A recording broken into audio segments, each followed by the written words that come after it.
Matt, look at in front of you. Thank you. Well, I was born in what was once former Yugoslavia, Serbian mother, Croatian father, Albanian wife, and I was born in Slovenia. And I left and then was back there during the war. And when I was living, I live now in the United States, I started seeing kind of reflaring of nationalism in these things.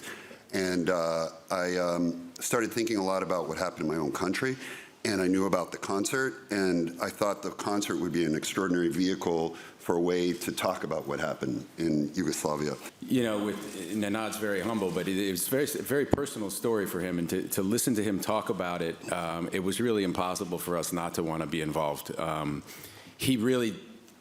From the moment we heard about this all the way through, it was a very hard production for the people who were day to day on it, for Sarah, for Drew, for Nenad, for Eric, for all of these people, who were like grinding and grinding in the edit. For me, I would get these cuts, and each cut I would watch was better than the last cut, and it just kept getting better and better, and it was exactly what he said he was going to do.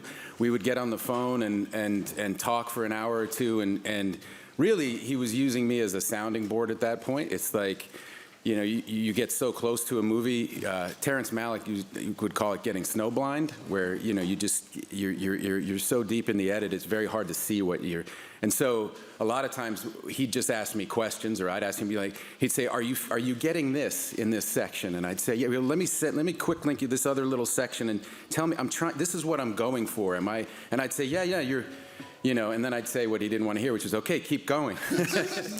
In February, when we almost started filming, Ukraine broke out. If Ukraine had been less successful in defending themselves, I guarantee you Bosnia would be a lot more heat. Yeah. But because they got pushed by the Ukrainians, I think that it's kind of helped Bosnia kind of calm down. Well, we started making a film about the end of the last war in Europe, and then war in Europe broke out. And so we had to make all kinds of this was right? We started working on the film, I think, 6 to 8 months before Ukraine, and then once that happened, it changed many things. Even though the story's still the same, the emotion became much more visceral. Yeah, the impact on the interviewees was immediately noticeable, and a lot of people expressed what Vesna said about having PTSD and actually couldn't sit down for an interview. Yes, during the siege in Sarajevo, I should say that looking from this perspective, European values was protected during the siege of Sarajevo,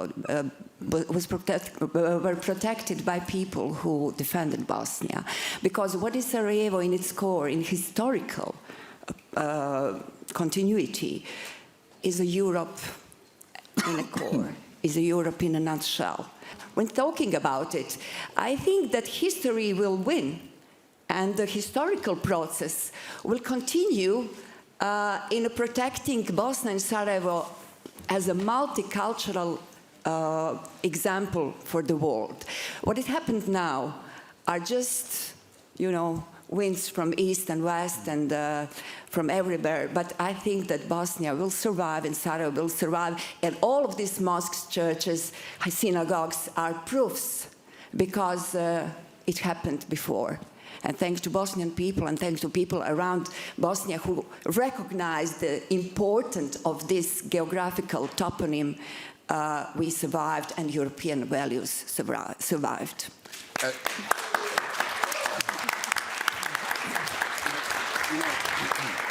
As a storyteller, you'll attach to a theme or an idea, and one of the most important thing was the multiculturalism of Sarajevo. And what you do sometimes is you really put more attention on that than its actual value, or you really kind of juice it to make it land as a piece in the story. But that's not the case in Sarajevo. When you go there, what is so extraordinary is to have a mosque on one corner and a synagogue on another and a church and an Orthodox church, and to hear the tapestry of those sounds of the call to prayer from the synagogue and the choir, and they have inter-religious choirs that sing together on the weekends. It is really something extraordinary. So, if I can say something on a personal note, when I went in '93, which is when I went, after 2 weeks, my instinct was to leave because of the horror and the death. And the only reason I stayed is because I met a combination of these people. And once you meet these people, they have a humanity in them and laughter and humor that made me fall in love with them in a way that I didn't know where to go besides to stay. So the power of their spirit of survival is just infectious and beautiful. Thank you, guys.